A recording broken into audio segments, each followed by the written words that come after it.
สบายดีตอนเช้าท่านผู้ชมที่เคารพสบายดีท่านผู้ชมที่เคารพตอนหาท่านผู้ชมข่าวสู่การรายงานข่าวเช้าอรุณใหม่จากห้องข่าวโทรภาพแห่งชาติข่าวเช้าในมื้อนี้กงกับมื้อวันเสาร์วันที่30พฤษภาคม2026พักนี้พบกับโฆษกพันงาสุริพงศ์พร้อมด้วยข้าพเจ้าสุริวัลย์ผลเยี่ยมสบายดีตอนเช้าสบายดีตอนเช้าพันงาพบกันในเช้าของวันเสาร์เป็นอีกมื้อหนึ่งที่หลายๆทานอาจจะได้พักผ่อนมาติดตามชมการข่าวเช้ามาติดตามชมการรายงานข่าวเช้าและมื้อนี้เฮาก็มีข่าวเกี่ยวกับปฏิบัติการในการกอบกู้เอาผู้ที่ติดอยู่ภายในถ้ำอยู่ที่แขวงไซสมบูรณ์มารายงานต่อท่านผู้ชมซึ่งในนี้เองทั้งก่อนหน้านี้ก็มีข่าวออกมาเกี่ยวกับทางหน่วยงานกู้ภัยว่ามีผู้ที่ได้รับบาดเจ็บหรือว่าเสียชีวิตอันนี้เป็นข่าวลือท่านผู้ชมท่านผู้ฟังล่าสุดในทางทีมข่าวของเราก็ได้ประสานหาทางเบื้องของแขวงไซสมบูรณ์เพื่อให้เพิ่นได้รายงานเกี่ยวกับข้อมูลดังกล่าวนี้ถึงข้อเท็จจริงมีกระใดและนอกจากนั้นก็ยังมีข่าวอื่นๆอีกเป็นต้นก็เป็นข่าวเกี่ยวกับการห่างหากะเกียมหรือว่าหลายๆภาคส่วนในจัดกิจกรรมในการปลูกต้นไม้เนื่องในโอกาสวันปลูกต้นไม้แห่งชาติและเป็นวันเด็กน้อยสากลอีก1 มิถุนายนที่จะมาถึงนี้ทวิตที่เฮามาเริ่มต้นด้วยข่าวพิธีเปิดการนำไส้เครื่องมือที่ทันสมัย Agricultural Center Application เพื่อเป็นการติดตามและก็คุ้มครองการนำเข้าและส่งออกสินค้าเกษตรกรรมโดยมีเป้าหมายก็เพื่อสร้างความโปร่งใสลดพรขอดขัดและรับประกันการเก็บรายรับของชาติให้มีประสิทธิภาพพิธีดังกล่าวได้จัดขึ้นในตอนค่ำของวันที่28พฤษภาคม2026ให้เกียรติเข้าร่วมมีทานสอนไซศรีพันดรนายกรัฐมนตรีพร้อมด้วยการนำภาครัฐผู้ตั้งหน้าจากกระทรวงและบริษัท AIDC Tech ตลอดฮอดพนักงานวิชาการทั้งภาครัฐและเอกชนห้องศาสตราจารย์ปริญญาเอกดินคำดวงสวรรค์รัฐมนตรีกระทรวงเกษตรกรรมและสิ่งแวดล้อมกล่าวว่าเพื่อแก้ไขปัญหาข้อคงค้างในการส่งออกที่ผ่านมาเช่นขั้นตอนที่ยุ่งยากระบบข้อมูลบ่เอกภาพและข้อมูลการส่งออกที่บันทึกไว้ยังบ่ทันสะท้อนความเป็นจริงฉะนั้นเพื่อเป็นการปฏิบัติตามมติของกรมการเมืองศูนย์กลางภาคและรัฐบาลเกี่ยวกับการสร้างเศรษฐกิจเอกราชเป็นเจ้าตนเองพร้อมทั้งสุกยูการผลิตภายในเพื่อลดพรการนำเข้าและเพิ่มมูลค่าการส่งออกระบบอาร์โกริงจะช่วยให้ผู้ประกอบการประหยัดเวลาลดพรต้นทุนและสามารถเข้าถึงข้อมูลได้อย่างว่องไวชัดเจนและเป็นระบบถึงแม้ว่าแขนงกสิกรรมจะมีการขยายตัวอย่างต่อเนื่องโดยเฉพาะการส่งออกที่ลื่นแผนการในระยะผ่านมาแต่การนำใส่ระบบนี้จะเป็นบาดก้าวสำคัญในการรับประกันว่าตัวเลขการส่งออกจะมีความชัดเจนและว่องไวขึ้นพร้อมเดียวกันนี้ทานยังได้เรียกร้องให้มีการสร้างนิติกรรมรองรับเผยแพร่ข้อมูลให้สังคมเข้าใจอย่างทั่วถึงเพื่อให้การนำใช้ระบบดังกล่าวเกิดผลสำเร็จอย่างเป็นรูปธรรมในพิธีผู้เข้าร่วมยังได้รับฟังการนำเสนอสภาพรวมของโครงการจากปริญญาเอกบุญเดชสุทธวิไลหัวหน้ากรมแผนการและการร่วมมือกระทรวงเกษตรกรรมและสิ่งแวดล้อมการนำเสนอเกี่ยวกับระบบและชมวิดีโอเกี่ยวกับการสาธิตการนำใช้ของท่านพฤษภาภูมิศักดิ์ประธานบริษัท AIDC Techจากนั้นคณะการนำได้ร่วมกันกดปุ่มเปิดนำใช้ระบบ Agricultural Center Application อย่างเป็นทางการกองประชุมใหญ่สมาชิกพรรคองค์คณะพรรคศูนย์กลางสหพันธ์แม่หญิงลาวครั้งที่5ได้ไขขึ้นอย่างเป็นทางการในตอนเช้าของวันที่29พฤษภาคม2026ที่ผ่านมาเพื่อสรุปตีราคาการปฏิบัติเวียกงานในระยะผ่านมาและกำหนดแผนเวียกจุดสุมใน5ปีต่อหน้ากองประชุมดำเนินภายใต้การเป็นประธานของสหายนางอาลีวงศ์นอบุญธรรมกรรมการศูนย์กลางพรรคเลขาคณะพรรคประธานคณะบริหารงานศูนย์กลางสหพันธ์แม่หญิงลาวให้เกียรติเข้าร่วมโดยสหายกิแก้วไข่คำพิทูลกรรมการกรมการเมืองศูนย์กลางพรรคประธานศูนย์กลางแนวลาวสังชาติมีผู้แทนสมบูรณ์123ทานหญิง109ทานและบรรดาแขกถึกเชิญเข้าร่วมสหายนางอาลีวงศ์นอบุญธรรมได้กล่าวเปิดกองประชุมอย่างเป็นทางการโดยได้ยกให้เห็นการนำพาของพรรคในทันแถวแม่หญิงลาวตามมติกองประชุมใหญ่สมาชิกพรรคศูนย์กลางสหพันธ์แม่หญิงลาวครั้งที่4วางออกติดพันกับการจัดตั้งพันขยายมติกองประชุมใหญ่ผู้แทนทั่วประเทศครั้งที่11ของพรรคและปรับปรุงตนเองตาม5หลักการและ3ทิศนำของพรรคเป็นกฎเกณฑ์แห่งการคงตัวและขยายตัวของคณะพรรคทุกขั้นเพื่อสร้างให้องค์คณะพรรคบุคคลในคณะพรรค และสมาชิกพรรคกลายเป็นสมาชิกพรรคปลอดใสเข้มแข็งนักแน่นในทุกด้าน ทั้งได้รับความเชื่อมั่นและไว้วางใจจากมหาชนปลุกระดมสมาชิกพรรคพนักงานเข้าร่วมการสร้างกระบวนการปฏิบัติค้ำขวัญขอแข่งขัน 3D และขอแข่งขันขององค์การจัดตั้งมหาชนติดพันกับ2ขบวนการแข่งขันหักชาติและพัฒนา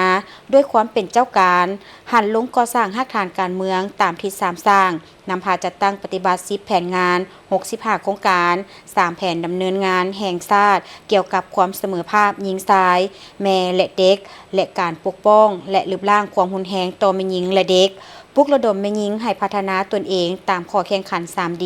และสร้างความเข้มแข็งให้พนักงานเพศหญิงเพื่อมีมาตรฐานเงื่อนไขครบถ้วนเป็นพนักงานนำพาคุ้มครองสืบทอดเปลี่ยนแทนตามนโยบาย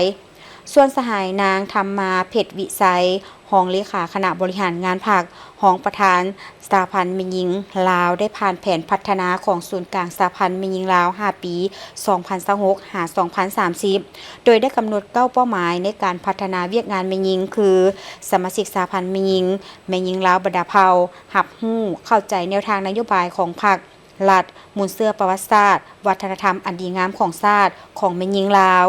พัฒนาทรัพยากรมนุษย์ของส่วนกลางสหพันธ์แม่หญิงลาวให้มีความรู้ความสามารถและการจัดตั้งมีความหนักแน่นเข้มแข็งแม่หญิงลาวบรรดาเผ่า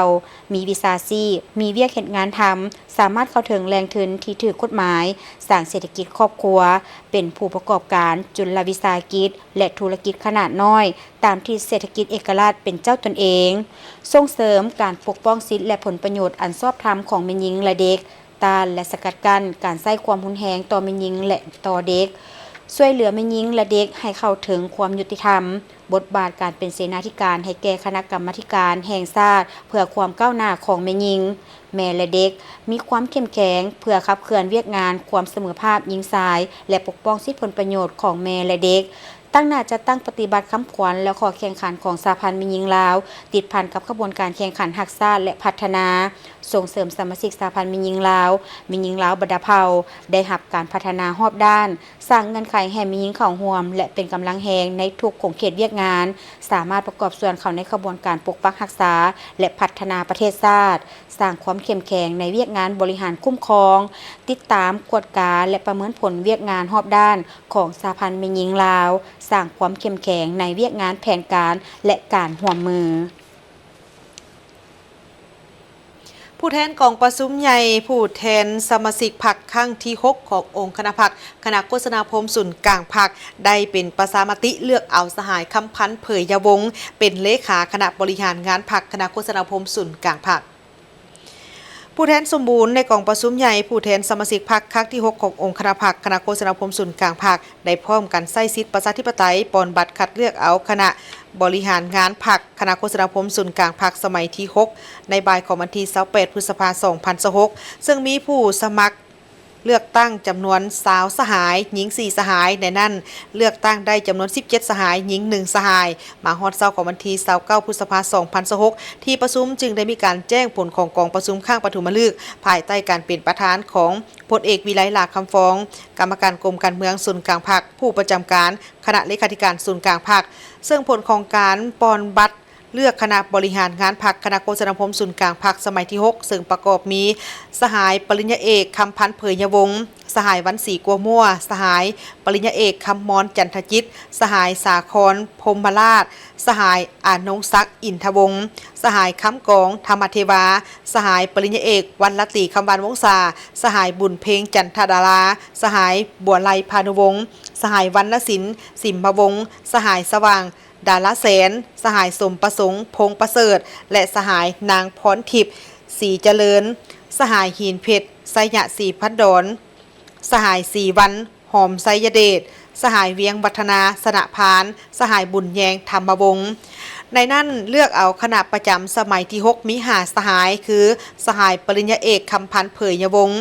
สหายวันศรีกัวมั่วสหายปริญญาเอกคำมอนจันทจิตสหายสาครพรหมราชสหายอดงศักดิ์อินทวงศ์ที่ประชุมได้เป็นประชามติเลือกเอาสหายคำพันธ์เผยยวงศ์เป็นเลขาคณะบริหารงานพรรคสหายวันศรีกัวมั่วเป็นรองเลขาสหายสาครพรหมราชเป็นประธานกวดกาพรรคและสหายสว่างดาราแสนสหายนางหลาซ้อยกองแก้วมณีวงศ์สหายนางจันสุขพิมพ์วันสหายนางกองบุญสุริวงศ์เป็นรองประธานกวดกาพรรคพร้อมเดียวกันนะในวันที่29พฤษภาคม2026ที่ผ่านมากองประชุมใหญ่ผู้แทนสมาชิกพรรคครั้งที่6ขององค์คณะพรรคคณะโฆษณาพรมส่วนกลางพรรคได้ปิดลงด้วยผลสำเร็จอันจบงามที่ห้องประชุมใหญ่คณะโฆษณาพรมส่วนกลางพรรคโดยการเป็นเกียรติเข้าร่วมโอ้ล้มของสหายพลเอกวิไลลาคำฟองกรรมการกรมการเมืองส่วนกลางพรรคผู้ประจำการคณะเลขาธิการส่วนกลางพรรคก่อนอื่นสหายพลเอกวิไลลาคำฟองได้แสดงความย่องยอสมเสยผลงานและผลสำเร็จที่ญาติมาได้ในระยะผ่านมาและเน้นหลายปัญหาต่อกองประชุมใหญ่คือ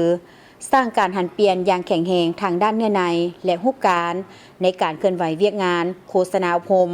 เพื่อสามารถตอบสนองความเรียกร้องต้องการของหน้าที่การเมืองในระยะใหม่อยากเฮ็ดเวียกงานศึกษาอบรมให้มีคุณภาพสูงบรรดาสหายต้องกำได้แนวคิดจิตใจจิตศาสตร์ความคัดค้องมองใจความมุ่งมั่นปรารถนาของประชาชนและสั้นคนต่างๆในสังคมให้ลึกซึ้งจากนั้นก่อฮีบฮอนจัดสรรเนื้อในแนวทางและแบบแผนศึกษาอบรมแต่ละเป้าหมายต่างๆให้ถูกต้องสอดคล้องกับจุดพิเศษนั้นๆการโฆษณาไม่ต้องใจแย่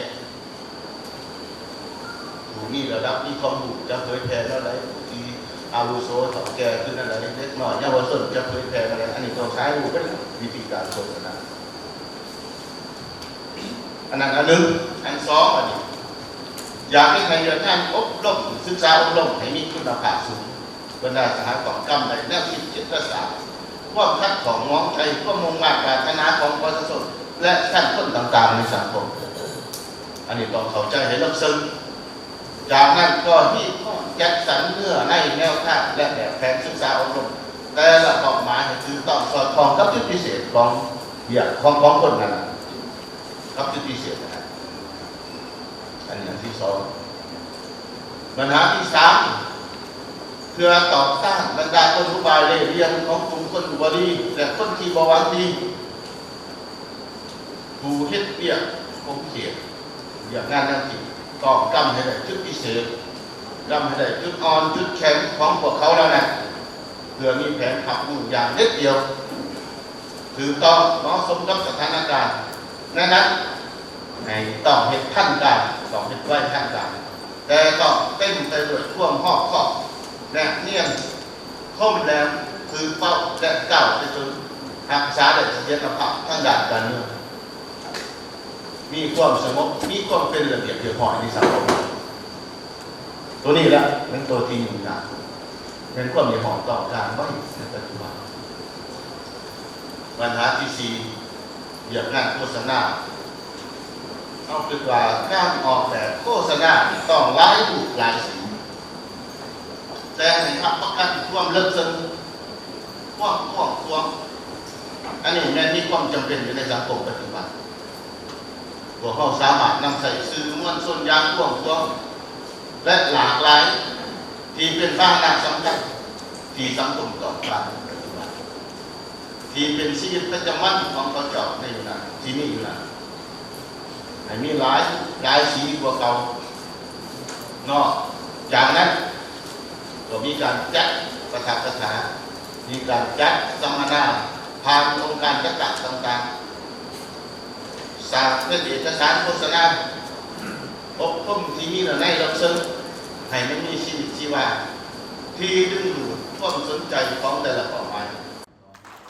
เพื่อตอบต้านบรรดากลอุบายเลเหลี่ยมของกลุ่มคนบ่หวังดีผู้เฮ็ดเวียกในโขงเขตแนวคิดต้องกำได้จุดพิเศษจุดอ่อนจุดแข็งของพวกเขาเจ้าเหล่านั้นเพื่อมีแผนรับมืออย่างเด็ดเดียวถูกต้องเหมาะสมตามสถานการณ์ในนั้นต้องทันการแต่ต้องเต็มไปด้วยความรอบคอบแนบเนียนแหลมคมถูกเป้าหมายและก้าวไปถึง ให้รักษาได้เสถียรภาพทางด้านการเมือง ความสงบ ความเป็นระเบียบเรียบร้อยในสังคม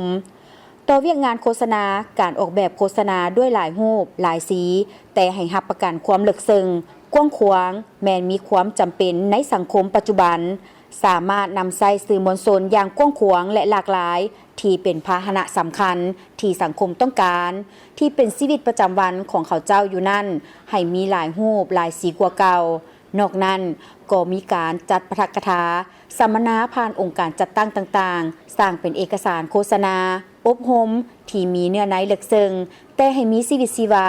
ดึงดูดความสนใจของแต่ละเป้าหมายและเสนอให้คณะโฆษณาอบรมมีพาหนะเป็นสื่อที่ขึ้นกับตนเองเช่นหนังสือพิมพ์วิทยุกระจายเสียงโทรภาพวารสารต่างๆรวมทั้งสร้างเงื่อนไขให้สามารถนำใช้สื่อออนไลน์ให้เป็นของตนเองที่เป็นประโยชน์ในการเฮ็ดหน้าที่เป็นพาหนะในการโฆษณาอบรม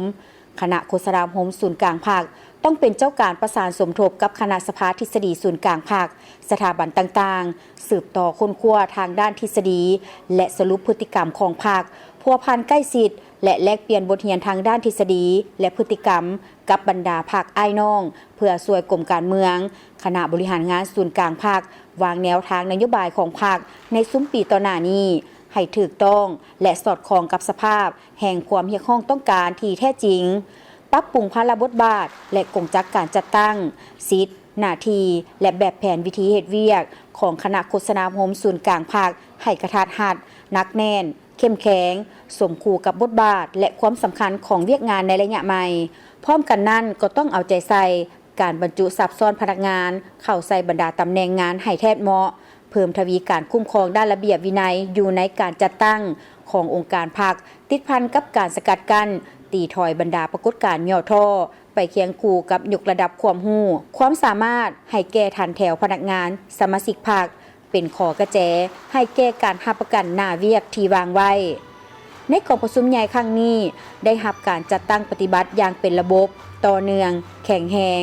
เป้าหมายหนึ่งที่สำคัญที่ผู้เฮ็ดเวียกโฆษณาอบรมเฮ็ดเวียกค้นคว้าทฤษฎีและพฤติกรรมนั้นแม้นการหันเปลี่ยนความคิดหันเปลี่ยนค่านิยมและหันเปลี่ยนวิถีชีวิตของคนของสังคมในยุคแห่งการเปลี่ยนแปลงใหม่ให้ก้าวหน้าต่อไป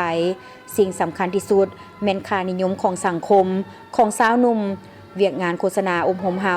จะหับมือและกระทบใส่แนวใด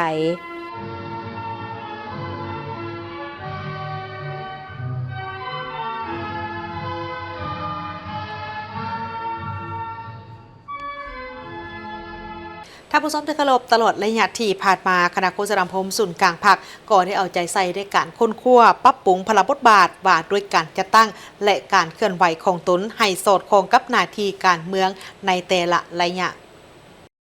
ท่านอนุศักดิ์อินทวงศ์กรรมการคณะภาคหัวหน้ากรมจัดตั้งคณะโฆษณาอบรมศูนย์กลางภาคกล่าวว่าตลอดระยะผ่านมาคณะโฆษณาอบรมศูนย์กลางภาคก็ได้เอาใจใส่ค้นคว้าปรับปรุงภาระบทบาทว่าด้วยการจัดตั้งและการเคลื่อนไหวของตนให้สอดคล้องกับหน้าที่การเมืองในแต่ละระยะในปี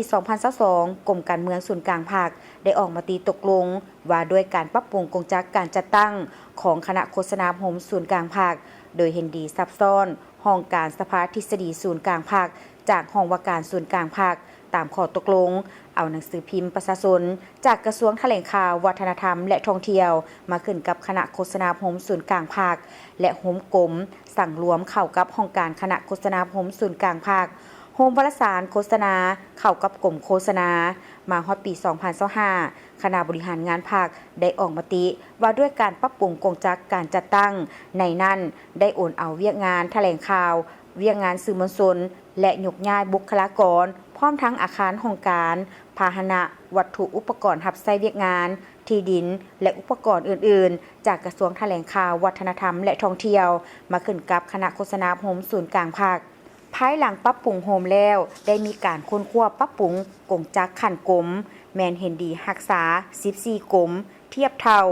แต่ได้มีการปรับปรุงขันแผนกมาฮอดปัจจุบันก็ยังมีปัญหาคงค้างที่จะต้องได้ปรับปรุงแก้ไขให้มีความสอดคล้อง เฉพาะเวียงงานปรับปรุงกงจักรการจัดตั้งนี้พวกเราจะได้สืบต่อปรับปรุงกงจักรภายหลังที่เวียงงานแถลงข่าวสื่อมวลชนมาโฮมกับคณะโฆษณาโฮมศูนย์กลางภาคพวกเฮานี้ต่อไปนี้ใกล้ๆนี้ถ้าเราจะได้สืบต่อปรับปรุงพระบทบาทของบรรดากรมเทียบเท่ากรมให้มีผลสำเร็จนอกจากนั้นก็จะมีการปรับปรุงซับซ้อนพนักงานให้เคียงคู่กับความรู้ความสามารถกับตำแหน่งงานของแต่ละกรมให้มีความเหมาะสมและต่อไปพวกเราจะได้พร้อมกันมีโครงการฝึกอบรมทฤษฎีการเมืองขั้นต่างๆให้แก่แขนงการที่สื่อมวลชนต่างๆแล้วก็พนักงานภายในคณะโฆษณาโฮมศูนย์กลางภาคเฮานี้ได้ให้รับรู้เรียนทฤษฎีมาร์กเลนินแนวคิดไกรสอนพรหมวิหารแนวทางนโยบายของภาคของรัฐเพื่อมีความเข้าใจและนำไปจัดตั้งปฏิบัติให้ได้รับผลสำเร็จเป็นอย่างดีเพื่อให้การปรับปรุงกงจักรการจัดตั้งในครั้งนี้ให้ไปตามที่ชี้นำของพรรคอย่างถูกต้องจำเป็นต้องได้เอาใจใส่ปรับปรุงกงจักรการจัดตั้งที่มีความจำเป็นภาวะวิสัยรับประกันความสงบทางด้านการเมืองและสังคมอย่างนักแน่นโดยถือเอาการศึกษาอบรมต้องค้นคว้าซับซ้อนจัดวางสมาชิกพรรคพนักงานคืนใหม่ให้สอดคล้องโดยเฉพาะสืบต่อปรับปรุงภาระบทบาทของบรรดากรมคืนใหม่จึงสืบต่อปรับปรุงซับซ้อนพนักงานเข้าใส่ตามตำแหน่งงานที่เหมาะสมเพื่อรับประกันกงจักรการจัดตั้งกระทัดรัดมีประสิทธิภาพมีประสิทธิผลและสอดคล้องกับสภาพการพัฒนาเศรษฐกิจสังคมในปัจจุบันสภาทฤษฎีศูนย์กลางภาคได้เอาใจใส่ปฏิบัติบทบาทการค้นคว้าทฤษฎีและพฤติกรรมหับใส่เวียกงานโฆษณาโฮมศูนย์กลางภาคในโอกาสดำเนินกองประชุมใหญ่ผู้แทนสมาชิกพรรคครั้งที่ 6 ขององค์คณะพรรคคณะโฆษณาโฮมศูนย์กลางภาคท่านนางพรทิพย์ศรีเจริญหัวหน้าองค์การสภาทฤษฎีศูนย์กลางภาคได้ยกให้เห็นบทบาทและมากผลของเวียกงานที่สามารถปฏิบัติได้อย่างมีผลสำเร็จเป็นต้นเวียกงานค้นคว้าทฤษฎีและสั่งรวมพฤติกรรมได้ดำเนินอย่างมีผลสำเร็จในหลายด้านผลสำเร็จอันพ้นเด่นในการปฏิบัติบทบาทค้นคว้าให้คำปรึกษาด้านแนวคิดทฤษฎีของภาคแมนได้สำเร็จการสร้างโครงการการเมืองของภาคฉบับที่ 3ซึ่งได้รับร้องจากกองประชุมศูนย์กลางครั้งที่ 12 ของภาคสำเร็จการสรุป 40 ปีการปฏิบัติแนวทางเปลี่ยนแปลงใหม่รอบด้านมีหลักการของภาคได้สำเร็จการค้นคว้าสรุปการจัดตั้งปฏิบัติ9ปฐมปัจจัยก้าวขึ้นสังคมนิยมซึ่งได้ให้คำตอบทางทฤษฎีพฤติกรรมในหลายเนื้อในสำคัญสนองข้อมูลให้แก่ภาคและได้ค้นคว้าหัวข้อระดับชาติตื่มอีกและก็ผ่านมาพวกเขาก็ได้มีผลสำเร็จในหลายด้านเนาะเป็นต้นเป็นพวกเขาก็ได้สำเร็จการสร้างโครงการการเมืองฉบับที่ 3 ของพรรคได้สำเร็จการสรุปเนื้อใน40 ปีแห่งการเปลี่ยนแปลงใหม่และก็ได้สำเร็จการโครงการค้นคว้าระดับชาติจำนวนหนึ่งเป็นต้นเป็นการค้นคว้าแนวคิดไกรสอนพรหมวิหารกับมาฮอดปัจจุบันนี้ก็ถือว่าสำเร็จได้8หัวข้อ8ของเขตแล้วก็การสร้างรัฐที่ปกครองโดยกฎหมายแล้วก็หัวข้ออื่นๆที่สำคัญถึงพวกเขาก็ได้พิมพ์เผยแพร่แล้วก็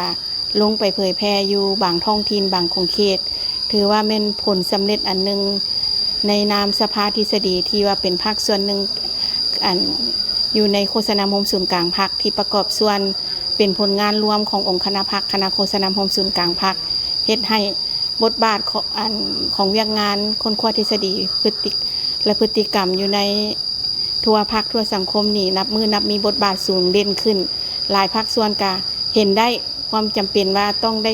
มีการค้นคว้าทฤษฎีและสรุปพฤติกรรมเพื่อถอดบทเรียนและก็นำไปปรับปรุงแก้ไขเวียกงานในต่อหน้าให้มีประสิทธิผลดีขึ้นกว่าเก่าเนาะ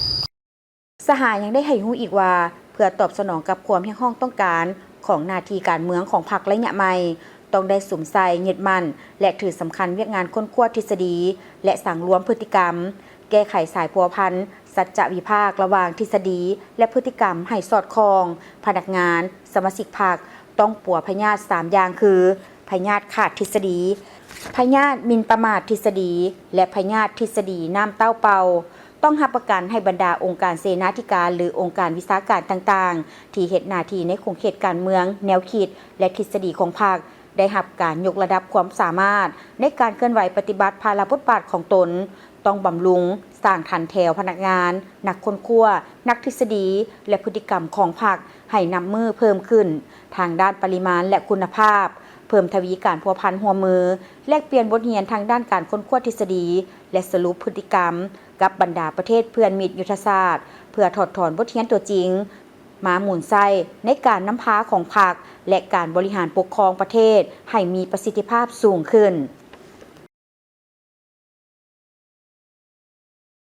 ในวันที่29พฤษภาคม 2026 นี้ห้องว่าการศูนย์กลางภาคได้จัดพิธีปลูกต้นไม้เนื่องในโอกาสวันเด็กน้อยสากลพร้อมทั้งเป็นวันปลูกต้นไม้แห่งชาติ1 มิถุนายน 2026 อยู่ที่สวนสาธารณะมิตรภาพลาวเวียดนามที่บ้านด่านสร้างเมืองสถานีนครหลวงเวียงจันทน์เข้าร่วมในพิธีปลูกต้นไม้ในครั้งนี้มีสหายเพชรพรหมพิพักษ์กรรมการกรมการเมืองศูนย์กลางภาคคณะเลขาธิการศูนย์กลางภาคหัวหน้าของว่าการศูนย์กลางภาคพร้อมด้วยคณะและพนักงานรัฐกรเข้าร่วมอย่างพร้อมเพรียง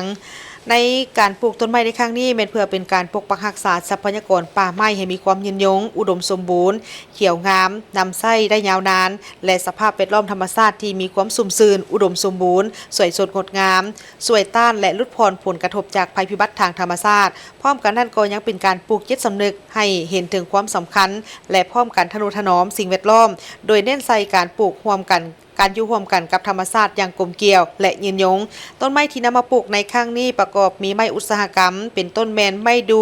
หน้าตัด20 ซมจำนวน4ต้นและต้นไม้ดอกคูณหน้าตัด10 ซมจำนวน17ต้นพร้อมกับต้นไม้กระโดนหน้าตัด15 ซมจำนวน5ต้นห้องนายกรัฐมนตรีกระทรวงศึกษาธิการและกีฬาเน้นหลายปัญหาสำคัญต่อกองประชุมฝึกอบรมเวียกงานกวดกาภาครัฐและต้านการส่อราษฎร์บังหลวงของกระทรวงศึกษาธิการและกีฬาภายหลังที่ได้รับฟังการรายงานผลของกองประชุมฝึกอบรมเวียกงานกวดกาภาครัฐและต้านการส่อราษฎร์บังหลวงของกระทรวงศึกษาธิการและกีฬาสหายทองสลิดมังนอเมฆกรรมการกรมการเมืองศูนย์กลางภาครองนายกรัฐมนตรีเลขาคณะภาคกระทรวงรัฐมนตรีกระทรวงศึกษาธิการและกีฬาก็ได้กล่าวแสดงความย่องยอสมเสยต่อคณะภาคคณะนำและคณะกวดกาแต่ละขั้นที่ได้เอาใจใส่อย่างตั้งหน้าในการนำพาสินำและจัดตั้งปฏิบัติเวียกงานกวดกาตามขอบเขตความรับผิดชอบของตนเป็นต้นเป็นการค้นคว้าเสื่อมซึมนิติกรรมเกี่ยวกับเวียกงานกวดกาภาคกวดการัฐการสกัดกั้นและต้านการส่อราษฎร์บังหลวงสกัดกั้นและแก้ไขปรากฏการณ์ย่อท่อในแขนงการศึกษาธิการและกีฬานำพาสินำผ่านขยายจัดตั้งปฏิบัติมติคำสั่งของพรรคและกฎหมายระเบียบการต่างๆของรัฐดำเนินการกวดกาปกติกวดกาตามคำสั่งพร้อมทางหับและค้นคว้าคำห้องคำเสนอของสมาชิกพรรคพนักงานและพลเมืองทั่วไป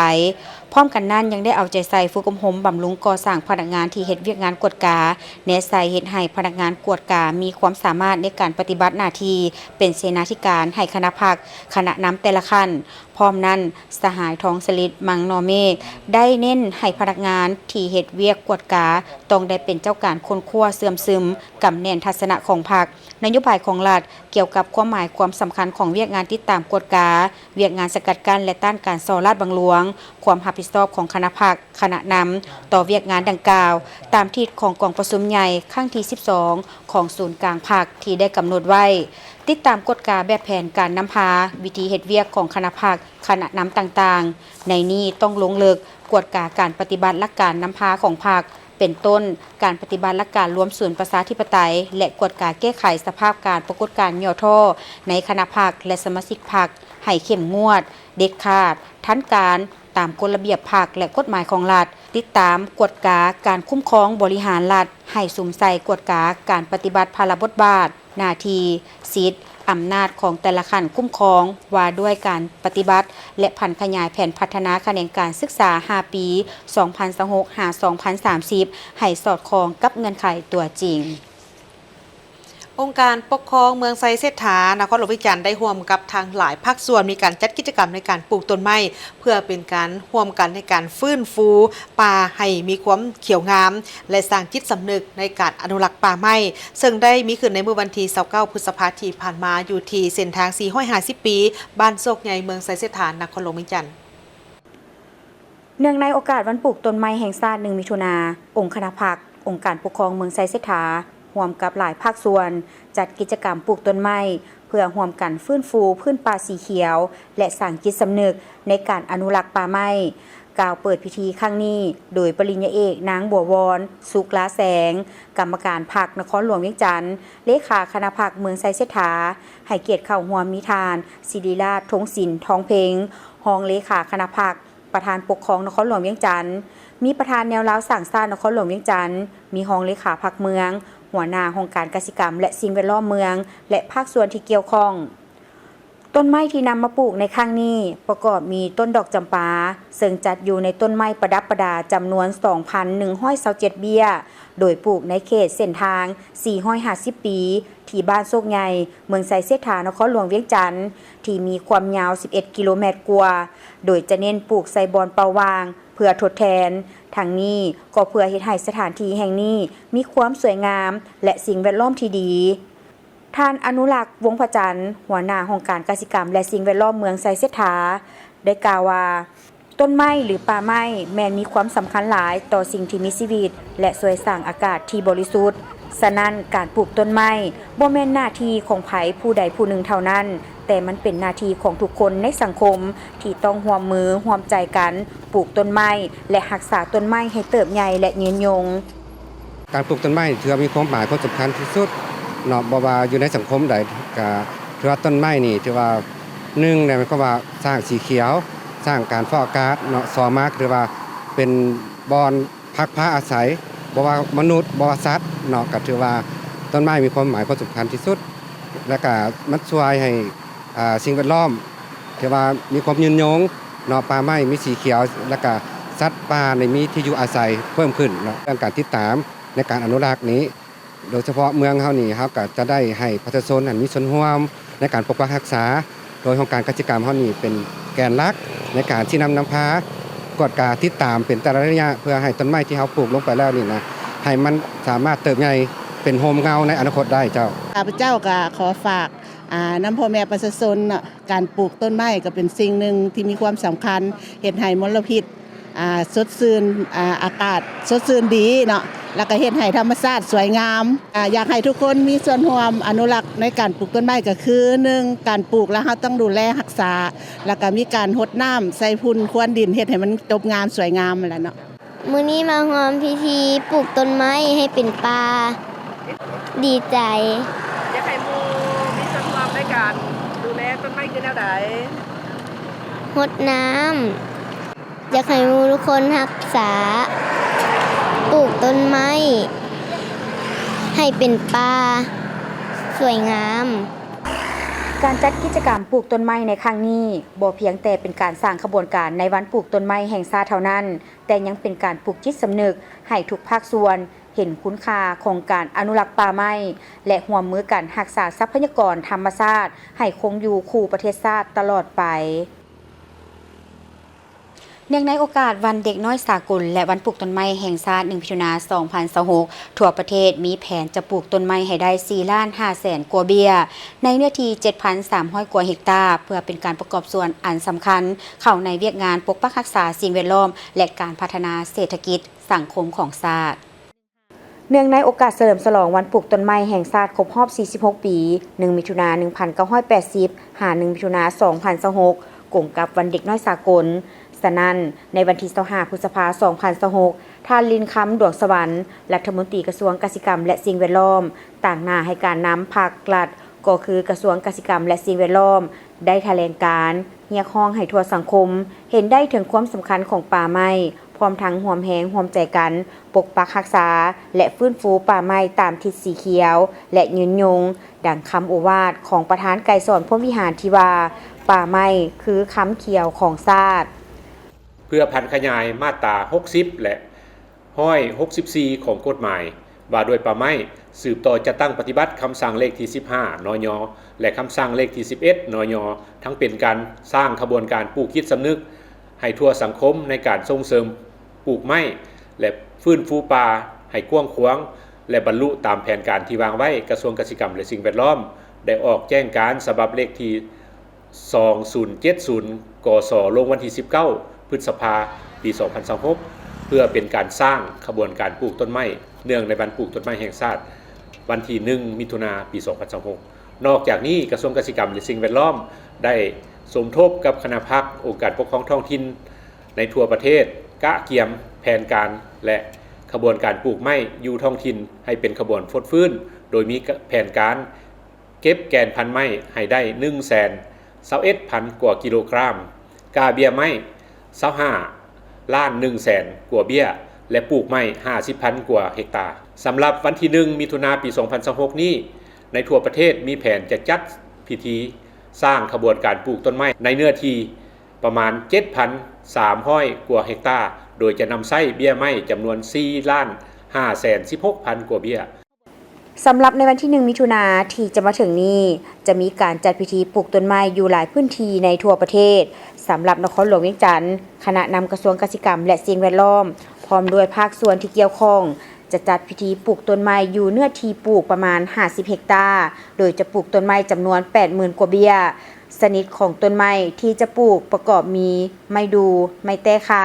ไม้ยางไม้แคนไม้วิกไม้ซักและไม้กระถินเทพา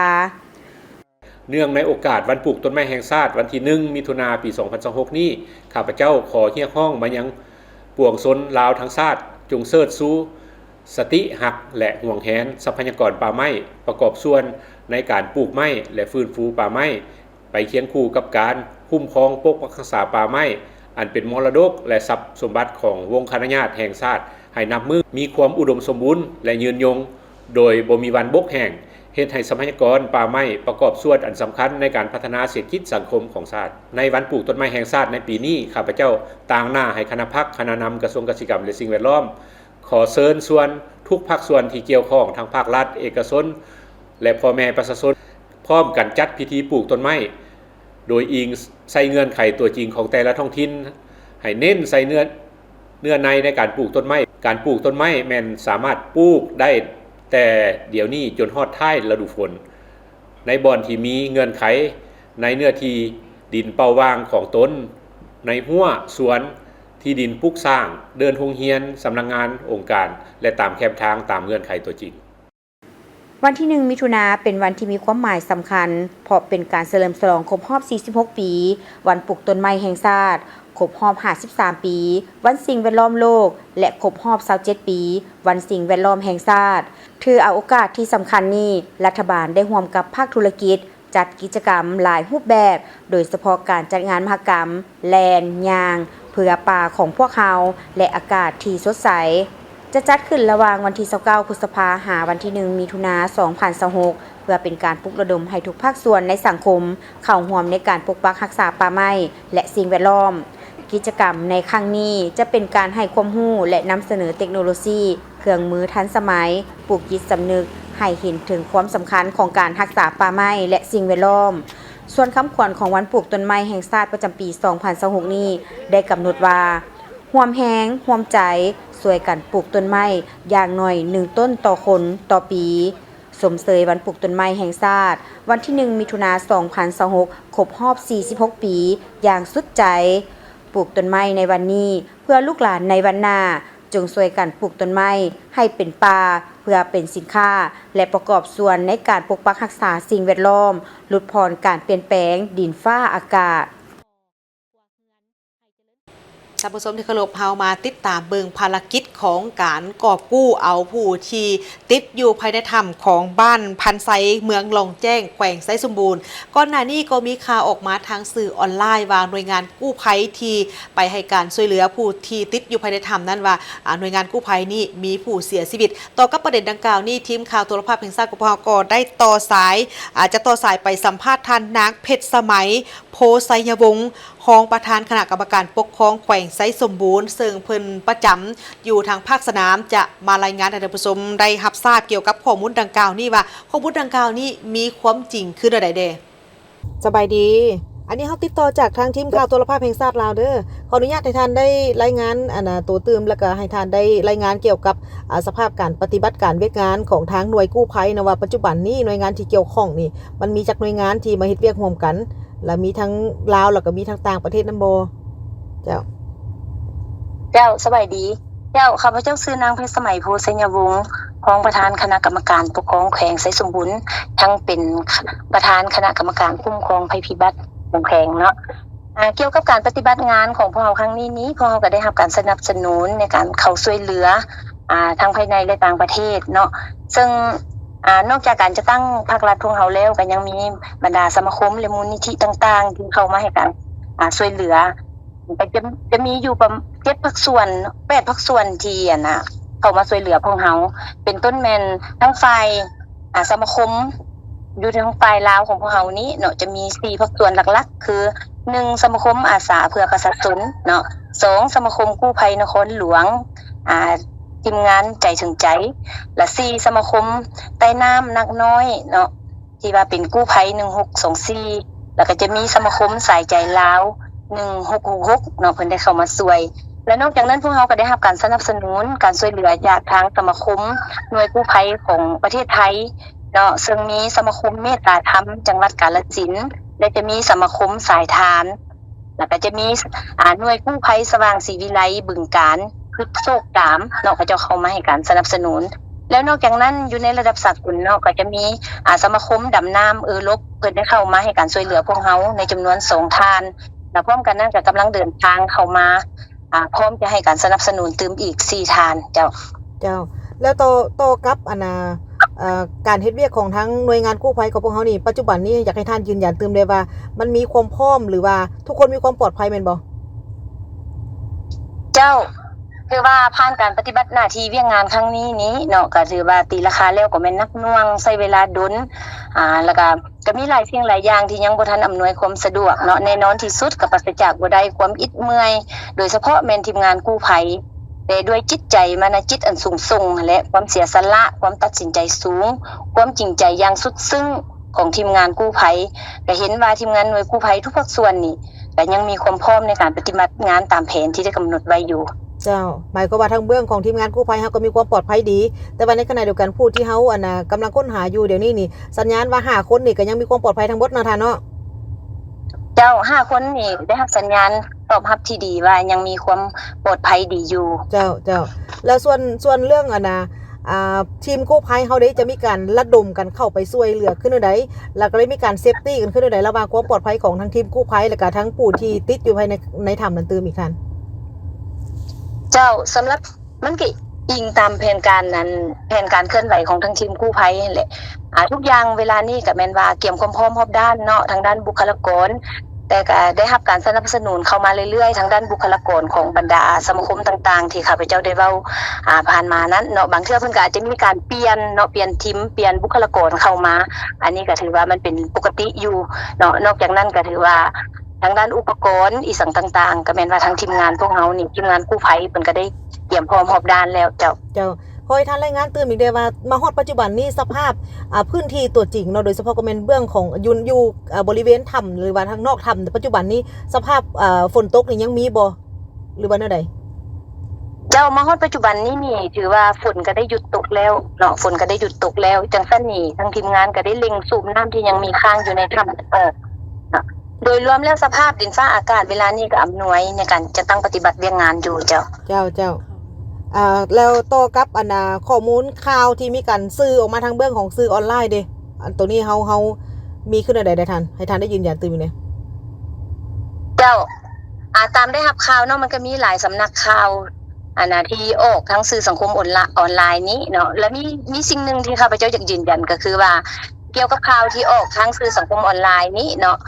เห็นว่ามีหลายข่าวหลายที่บ่มีมูลตามความเป็นจริงเนาะเป็นต้นเส้นข่าวที่ออกว่าบุคลากรของทีมกู้ภัยไทยน่ะ1 ทานที่เสียชีวิตอันนี้ข้าพเจ้าขอยืนยันว่าบ่มีมูลความจริงเจ้าทุกคนก็ถือว่ายังอยู่ในสภาพปกติยังแข็งแรงทุกคนเจ้าถือว่ามาฮอดปัจจุบันนี้เฮายืนยันได้เลยเนาะว่าทั้งผู้ที่ไปช่วยเสร็จว่าทั้งทีมกู้ภัยก็มีความปลอดภัยทุกคนแม่นบ่มีผู้ใดได้รับบาดเจ็บหรือว่าเสียชีวิตแต่ว่าในขณะเดียวกันผู้ที่ติดอยู่ภายในถ้ำก็ยังมีความปลอดภัยอยู่เนาะท่านเนาะเจ้า